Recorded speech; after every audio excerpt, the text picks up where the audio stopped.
Hey guys, welcome back to Sassy Stuff. I'm Molly and I'm here with Emma today, and we're going to be reviewing all things Tennessee versus Georgia.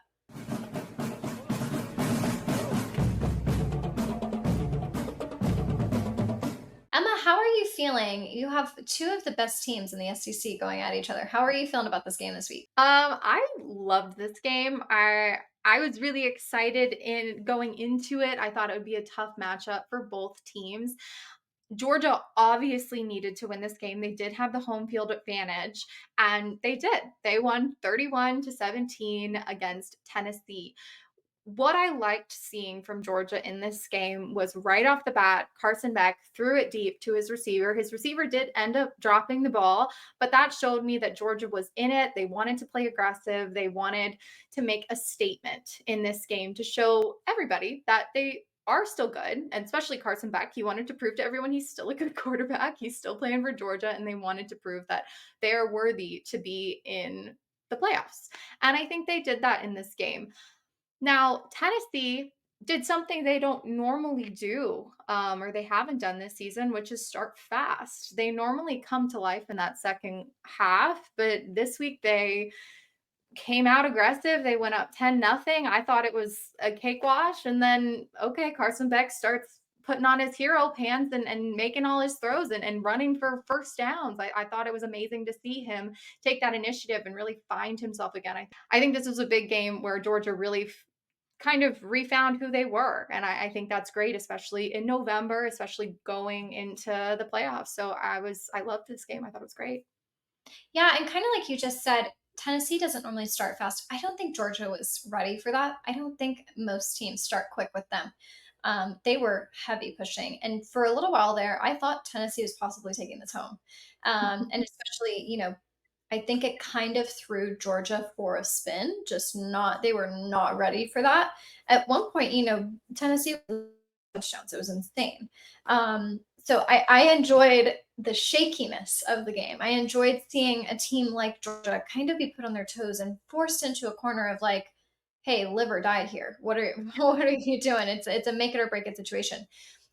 So I enjoyed seeing that just because they have been such a high ranked SEC team to kind of be put on their toes and put in this weird position where they had to feel the pressure. And they felt the pressure and they succeeded. They really made a statement. Carson Beck, he had a turnover free game. That's what we've been saying all year. It's like stop turning the ball over, stop throwing to the other team. It's been crazy.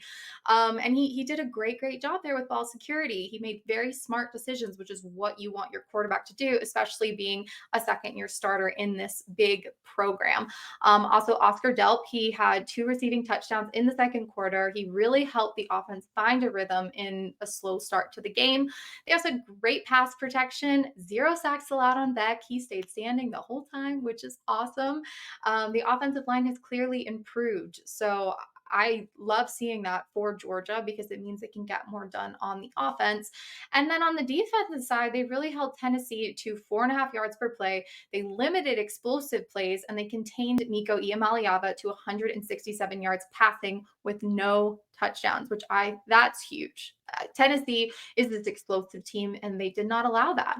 Now I know Tennessee is going to be crying about those refs, but we all get bad calls, we all get questionable calls, and it's what you do with them. It's why were the calls even made in the first place? You want them to have no reason to throw a flag.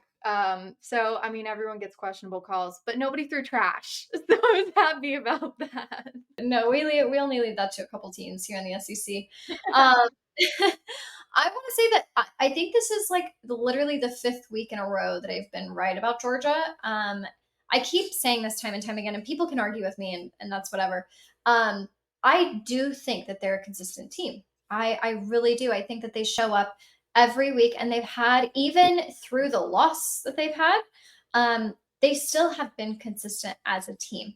And I literally just had this argument yesterday with my manager, and I was like, no, you have to listen to me. They're genuinely a consistent team. You have to watch the way that their plays are. I think they're also such a good team. Like the connection and the rhythm that they have together is I you don't see it with a lot of these teams right now. So I do think Carson Beck being able to put on his hero pants and really step up to the plate amazing. And like you just said, this was like the first game that they have not had a single turnover in.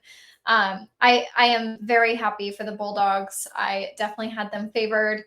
I do want to say Tennessee had a great game. They Regardless did. of how the outcome was, I do think that they had a great game, especially coming out the gate just so quick. I, I really thought by second quarter, I think Tennessee's taking this home. But like you said, Carson Beck put on his hero pants and saved the day. It was probably the most enjoyable game that I watched yesterday. Oh, it was the most fun. They went into the second half 17-17. You can't beat it. No, It was so exciting. We didn't know who was going to win until the second half, and then Georgia kind of shut it away, and you felt the energy change a little bit. But highlighting a key player on the Tennessee side, Dylan Sampson was absolutely amazing. He's the Tennessee running back. He had 101 rushing yards, 19 carries, one touchdown. This guy, the offensive line and the defensive line would kind of collapse in on each other, and you thought the play was dead, and he would just like shoot out from inside and run, run, run. But the good thing for Georgia is they were able to limit those big plays with Dylan Sampson. But when he gets going, that man is great. And I think him moving forward, if they are able to get to those playoffs, a lot of crazy things are going to happen the next few weeks. He is a key player for them, and he is just exceptional to watch in his position. Um, but now the SEC is kind of in a conundrum. Tennessee is a two-loss team. Georgia's a two-loss team. Bama's a two-loss team. Texas and Texas A&M are going to have to battle it out. Obviously, Missouri and LSU lost last this past weekend, so they are now out of playoff contention. So it's heating up. I think it will all work itself out, especially after that Texas A&M and Texas game. But we're everyone's still in the hunt in these big teams, and I'm really excited to see what is going to happen moving forward. But Georgia really highlighted their ability to perform in these crucial moments. And Tennessee, if their offense can't hit a stride going against competition, I think that's it for them. They have to be on offense moving forward, or else they're not going to succeed in the playoffs this year. I was literally just about to like follow up into this question for you. I mean, how are you feeling about both of these teams going into the playoffs? Well, to me right now, I think Texas will beat Texas A&M. So I would have in the playoffs. I think the SEC is only going to get 4 teams in as it stands now. However, BYU did lose. That could open up something there. You kind of need Notre Dame to lose as well. But I think it will be Texas, Alabama, who I think will play in the SEC championship, and then Georgia and Ole Miss. I think Tennessee, they do have a big win over Alabama, but just looking at it, big picture and kind of what people have left, that's where I would put it right now. What about you? No, I actually see Texas and Georgia for sure going. Um, honestly, I thought LSU was going to be in there. I'm honestly very surprised that they Brian Kelly can't win in these big moments. that game was insane. I I definitely thought that they were going to go, but right now I don't know about Bama just because there's been a couple games where they just weren't doing it. I don't know. Um, I'll say Georgia, Bama, Texas. I I would honestly, if we have 4 spots, I would assume it would be what you just said.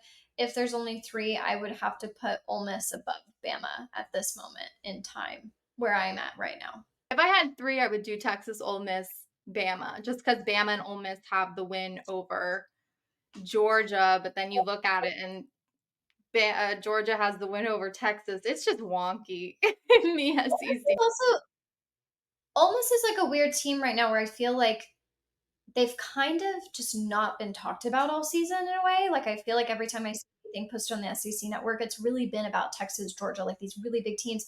Also OU, just because Texas and OU are new to the conference. I feel like these guys are just coming in like with a total uppercut, and it's like, wait, why have I not been paying attention to Ole Miss this entire season? Yeah. Congrats to them on that. I really do think that they were kind of Not the underdogs. I think they're a great team, but they just have not been the talk of the town. And now everybody's talking Yeah. about them. No, absolutely, and I mean, you look at them now, I don't wanna play Ole Miss. Like, if we were in the playoffs, I wouldn't wanna play Ole Miss first. I think I think the Ole Miss might be the best team in all of college football right now.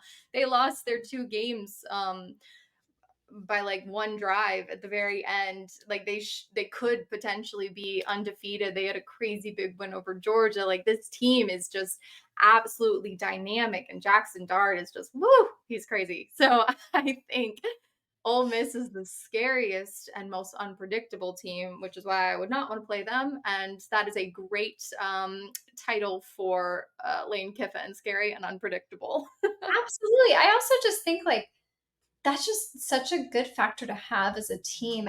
They're not predictable, which is scary. I mean, if I was any team going into play, if I was, Steve Sarkisian, I'd be like, dude, I'm nervous. I don't know. I don't know what any of this looks like just because they're very unpredictable. They're probably the least predictable team in the SEC.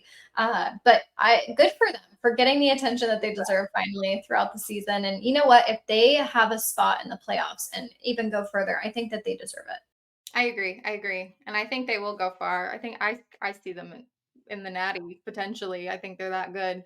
But thank you guys. We're gonna be back later previewing this week's games in Week 13, as well as talking about this crazy CFP conundrum a little bit more. So join us. We're here. We're here to talk about college football, which we love, and we'll see you later. Bye bye.